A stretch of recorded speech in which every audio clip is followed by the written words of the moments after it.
மாலத்தீவில் நடைபெற்ற உலகக்கோப்பை கேரம் சாம்பியன்ஷிப் போட்டியில் 3 தங்கப் பதக்கங்களை வென்ற கீர்த்தனா உள்ளிட்ட வீராங்கனைகளுக்கு சென்னை விமான நிலையத்தில் உற்சாக வரவேற்பு அளிக்கப்பட்டது. கேரம் விளையாட்டிற்கும் முக்கியத்துவம் அளித்து உதவி செய்து உற்சாகப்படுத்திய விளையாட்டுத்துறை அமைச்சரும் துணை முதல்வருமான உதயநிதி ஸ்டாலினுக்கு வீரர் வீராங்கனைகள் நன்றி தெரிவித்தனர். 3 தங்கப்பதக்கம் வென்றதில் ரொம்ப சந்தோஷப்படுறேன்.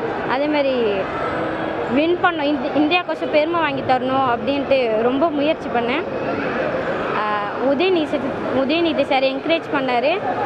அவர் வின் பண்ணிட்டு வரணும்னு சொன்னார். அவருக்கோசமே அவர் கொடுத்த என்கரேஜில் நான் போயிட்டு இந்தியாவுக்கோசம் ரொம்ப வின் பண்ணிட்டு வந்தது ரொம்ப பெருமையாக இருக்குது. டீம்லேயும் வின் பண்ணியிருக்கோம், இண்டிவிஜுவல் சிங்கிள்ஸ்லேயும் வின் பண்ணியிருக்கோம், டபுள்ஸ்லேயும் வின் பண்ணியிருக்கோம். ரொம்ப ஹாப்பியாக இருக்குது. இதே மாதிரி கேரம் உருவாகணும்.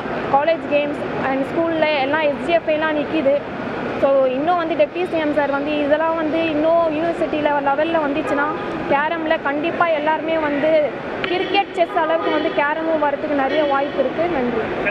இந்த முறை நாங்கள் 7வது உலகக்கோப்பைக்கு போயிட்டு டீம் ஈவெண்ட்டில் கோல்டு மெடலும் டபுள்ஸில் சில்வர் மெடலும் வாங்கியிருக்கேன். ரொம்ப சந்தோஷமாக இருக்குது. இதே மாதிரி தான் போன தடவையும் நாங்கள் போயிட்டு வந்தோம். போன தடவை 2 கோல்டு எடுத்துகிட்டு வந்தோம்.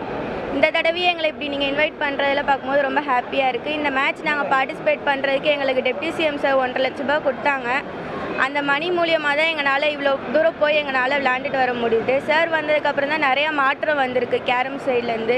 ஏன்னா கேரம்னா என்னன்னு கேட்டு கேலி பண்ணவங்களுக்கு இந்த இதில் சார் எங்களுக்கு இவ்வளோ சப்போர்ட் பண்ணது ரொம்ப சந்தோஷமாக இருக்குது. இப்போ கேரம்னா எல்லாருமே சுற்றி பார்க்குறாங்க கேரம் அப்படின்னு சொல்லி எல்லோரும் என்கரேஜ் பண்ணுறாங்க. நிறையா பிளேயர்ஸ்லாம் இப்போ உருவாகிட்டு இருக்காங்க. சார் இதே மாதிரி இன்னும் எங்களுக்கு ஹெல்ப் பண்ணிகிட்டே இருக்கணும்.